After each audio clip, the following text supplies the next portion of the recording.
하루를 여는 말씀과 멜로디. 높은 뜻 하늘교회 아침 예배.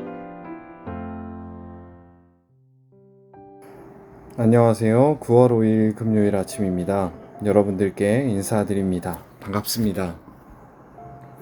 오늘은 로마서 2장 17절에서 29절의 말씀입니다. 모두 함께 말씀을 듣겠습니다.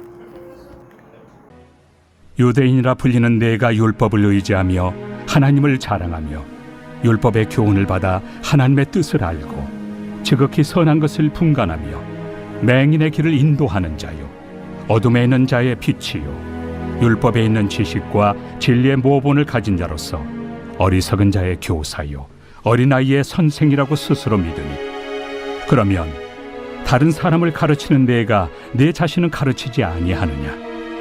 도둑질하지 말라 선포하는 내가 도둑질하느냐? 간음하지 말라 말하는 내가 간음하느냐? 우상을 가증히 여기는 내가 신전 물건을 도둑질하느냐? 율법을 자랑하는 내가 율법을 범함으로 하나님을 욕되게 하느냐? 기록된 바와 같이 하나님의 이름이 너희 때문에 이방인 중에서 모독을 받는도다.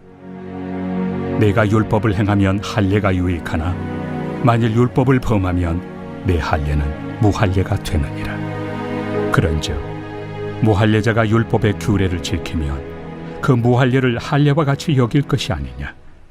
또한 본래 무할례자가 율법을 온전히 지키면 율법 조문과 할례를 가지고 율법을 범하는 너를 정죄하지 아니하겠느냐. 무릇 표면적 유대인이 유대인이 아니요 표면적 육신의 할례가 할례가 아니니라. 오직 이면적 유대인이 유대인이며 할례는 마음에 할지니 영에 있고 율법 조문에 있지 아니한 것이라. 그 칭찬이 사람에게서가 아니요 다만 하나님에게서니라.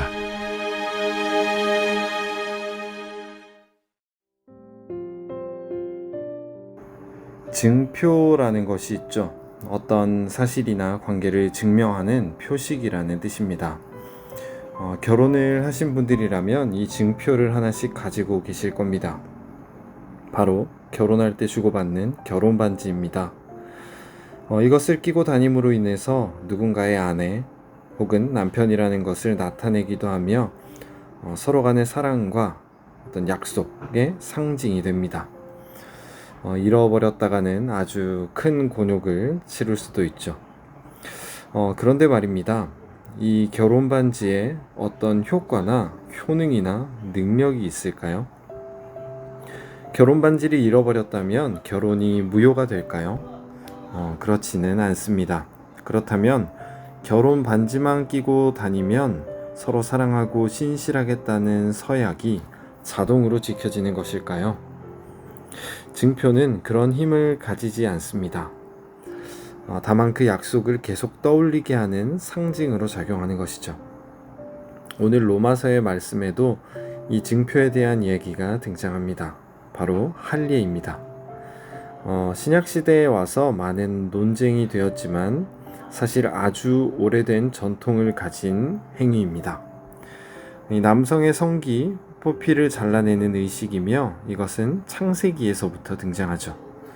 바로 아브라함에게 하나님께서 명하신 것인데요. 17장에 할례에 대한 이야기가 나옵니다. 아브라함의 자손 또는 그 집의 사람들은 모두 이 할례의 의식을 가져야 했습니다.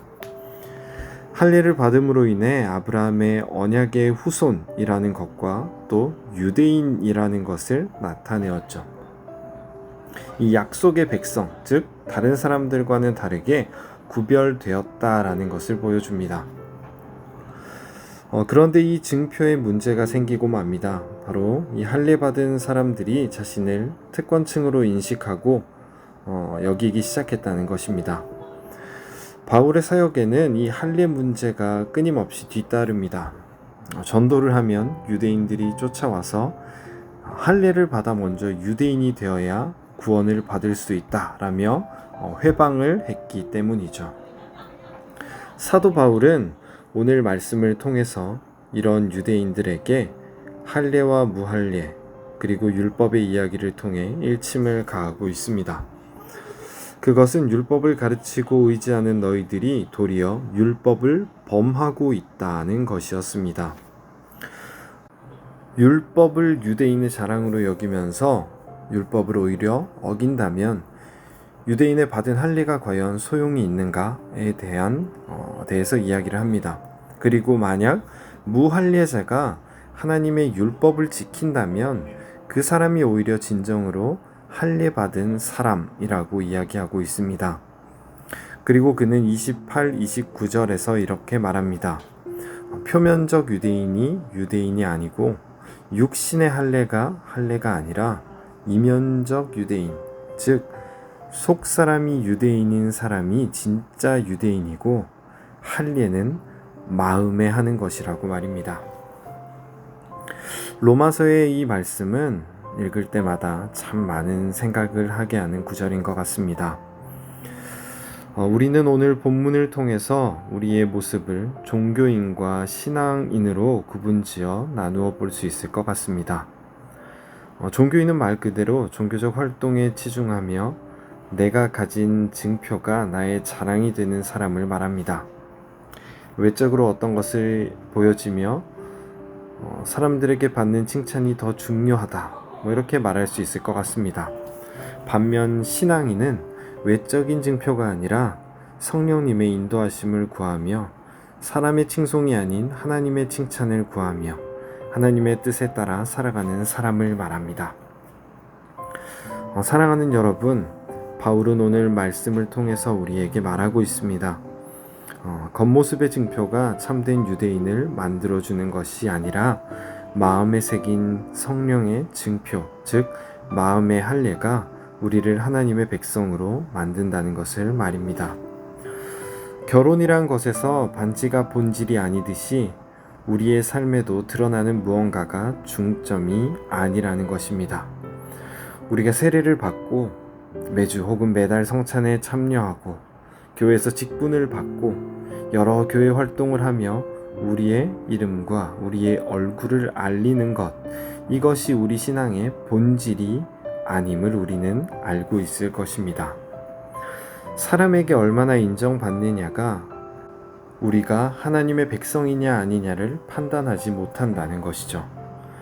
우리가 그것보다 더 중요하게 여겨야 할 것은 우리가 하나님 안에 거하고 있는가, 하나님의 뜻에 따라 살아가고 있는가, 매일 성령의 뜻에 따라서 죄에서 우리의 모습을 돌이키며 살고 있는가 하는 것입니다.